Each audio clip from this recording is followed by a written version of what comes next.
The inevitable has occurred. Oh, yeah. PlayStation Classic hacked. You want it, you got it. Toyota. Anyway, yeah, we have a PlayStation Classic being hacked by a hacker via Ars Technica. Found that the device's system is signed and encrypted with a key, an encryption key, but they hid it inside the console itself. So they just like made it a game for everyone? They like cracked, they literally opened it up, disassembled the Classic, and they found the encryption key printed somewhere like on the motherboard or something like that. Nice. Yeah. In the words of Tony Stark, not a great plan. Not a great plan. Yeah. But it's great for us as gamers because that means that it's they're saying this article comes by way of Polygon. They're saying that it's actually easier than adding games to the NES and Super NES Classic. Oh, wow. It doesn't, because with those I mean, I don't know from experience. I just know that I've heard. Right. I don't do these things. I don't say these things. I've heard. Yeah. I haven't. I don't actually. You know, other people. You know, not me, but other people. Yeah. They do these things. Mm-hmm. But I've heard that you have to use a program.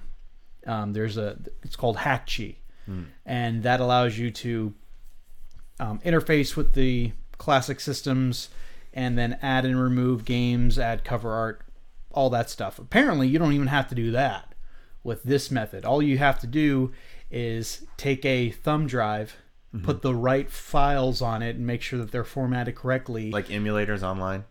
Not even emulators. Well, I don't. This is not for what I found. What I saw was a walkthrough of just adding new games to it. And they would just stay on this thumb drive that you would plug into the Player 2 USB port. I knew it. I knew as soon as I saw that the controller ports were just USB. I knew that that's how it was going to be hacked.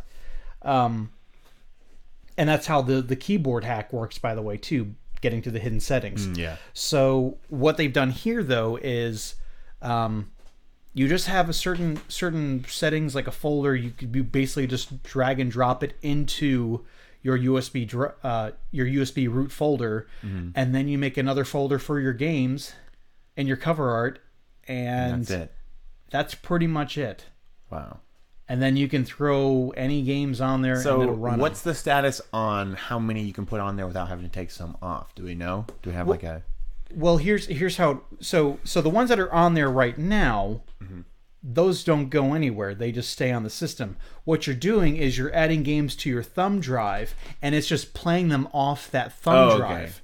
Now, of course, the downside to that is... You can't do 2-player. You don't have a player 2. But I'm sure now. I don't know. I mean, right now I'm using a USB hub on my computer, so I didn't see if you could do that. If you could just use like a USB hub to get it to work, or eventually could they get to where you could actually put games onto it? Or there's that question too. So I don't think this is quite ready for prime time. If you were looking for a way to add games here, it seems like there's still a little bit of work to be done. But you know, I've heard that it's based on what I've seen, it's something that you can do pretty simply, pretty easily. And this, in conjunction with the ability to, you know, go in and change the emulator settings, like there might be people who are just happy with this and go for it. But it does go to show you, like, the whole internet is basically criticizing this system and saying, like, you know, oh, Sony didn't care. And sure, Sony deserves criticism, but the system itself has potential. Yeah. Like, you can say what you want about it, but if it gets hacked and you have a little PlayStation Classic with like 100 or hundreds, because that's the nice thing.